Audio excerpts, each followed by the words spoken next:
And that was actually a lot of fun because R2 was next to Ian McDiarmid, who played the Emperor. Yeah. And Ian was a very, very sweet, wonderful man. And R2 was next to him, and they were supposed to be reacting to one another. So it was fun to react to him. And I was right behind R2. I was literally sitting right next to Ian. But Ian would have some very funny takes looking at R2 and like rolling his eyes or whatever. R2 would be like, turning his head to look at him, and he'd be doing double takes with. It was a real fun day shooting.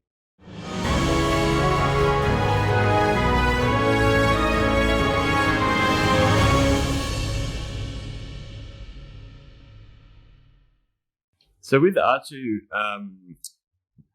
does all of the noises added in post-production, or does he make those little bleeps and beeps as you're controlling him? No, not when we're shooting the film. It's all silent, and so it's kind of disconcerting, especially for Anthony, who's supposed to be talking to him. He'll say his line, and then he has to pretend like he's talking back. Sometimes Anthony's asked me to say a made up R2 line, so I don't beep, but I'll say sure, whatever, give him some sort of response, so he's not reacting to nothing. Yeah. But yeah, all the sounds are put in Yeah. there.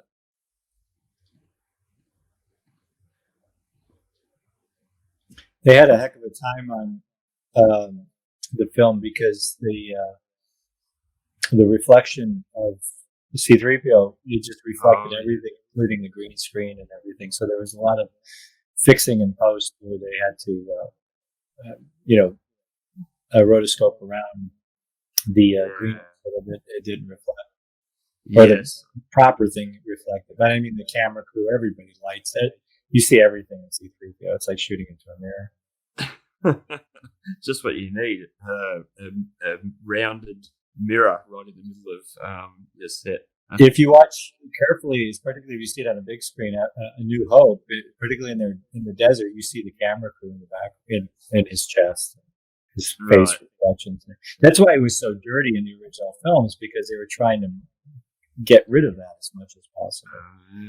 And so we were doing tests. There was a picture there, I think from episode 2, where Justin and I are holding up C-3PO body, and they were doing a test to see what the reflectivity was. And finally, George just said, "No, let's shoot it all nice and shiny. It'll be the only time you see C-3PO the way you're supposed to see him," he said. Yeah. So they did that. They bit the bullet, decided to go for it, and they had some poor person at ILM had to get rid of all the reflections later on.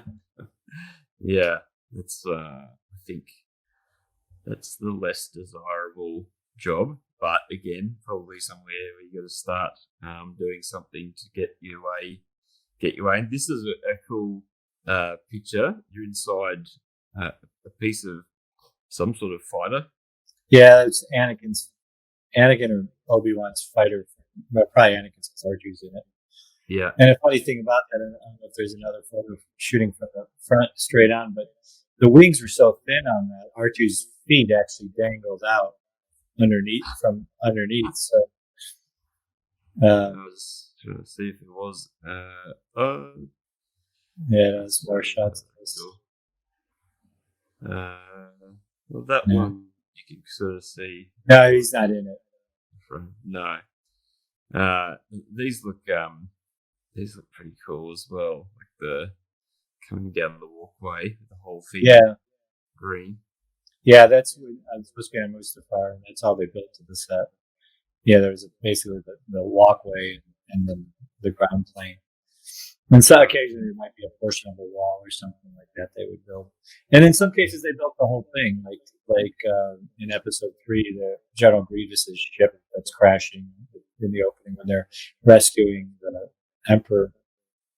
That whole cockpit, that whole bridge set was all built. It was great to be on it. It was, obviously a little kid's dream, to be able to sit sit at controls and wiggle them and that sort of thing. Yeah. And that was actually a lot of fun because R2 was next to Ian McDiarmid, who played the Emperor. Yeah. And Ian was a very, very sweet, wonderful man. And R2 was next to him, and they were supposed to be reacting to one another. So it was fun to react to him. And I was right behind R2. I was literally sitting right next to Ian. But Ian would have some very funny takes looking at R2 and like rolling his eyes or whatever. R2 would be like, turning his head to look at him, and he'd be doing double takes with. It was a real fun day shooting. Yeah. So were you in like a green morph suit sort of setup for that one? No, I was just hidden behind R2. I just, the camera's in front, I'm just ducked down behind it, wiggling it. Yeah, right. They didn't use. Kenny Baker was always, billed as R2-D2 in the first 6 films. And in episode 2, he was only in one shot. He was only in the shot at the end of the wedding, which we shot in green screen, which happened to be on my birthday. We shot it because that was the last shot of the day. They wrapped, and then they brought out champagne, and because it was the last shot of the pickup shoot. Yeah. And it was my birthday. So they said, ladies and gentlemen, it's a wrap, and it's Don Bies' birthday. Let's everyone sing happy birthday. So that was a cool memory. But so that Kenny was only in that one shot in episode 2, and in episode 3 he wasn't in it at all. Right. So anytime you see R2 wiggling around in episode 2 and 3, it's either me right behind him wiggling him and ducked out of camera as best as I can. Yeah. Or it's a digital R2, which it was in some cases. So. Yeah. That's one thing that it's been a while since I've watched it's been quite a while since I watched the original movies, or not the original, sorry, the prequels. And it's just taken back by how much CGI they had in them, and obviously, just because of nature of time, it's definitely it's a pale shade on the CGI for today. Well, it's interesting because the model shop was incredibly busy on the prequels. So for episodes 1, 2, and 3, we built so many models. It was mainly environments, like I said, Mustafar, Mos Espa, Pod Race Arena. That was all a model. Yeah. And then they added digital creatures or things flying around. So after the fact, but there was a lot of models. As a matter of fact, on episode 3, there were more models in episode 3 than the original trilogy combined. And we had over 100 model makers working on episode 3 at one point. So although there was a lot of digital work that was being done on episode 1, 2, and 3, so much of it was models as well. So that's been I know there was some. You did have some images of that in here. Oh, this is entertaining. So yeah, you were Boba Fett in one of the special editions. Yeah, Return of the Jedi Special Edition. Yeah, I was. If you scroll down the photos there, so that's us rehearsing. So I'm the guy. Go back to that. Oh, there's that one too. So I was one of the Biff. He was the one with the big head playing the instruments. Yes, I did see that. Yeah, in the classic scene.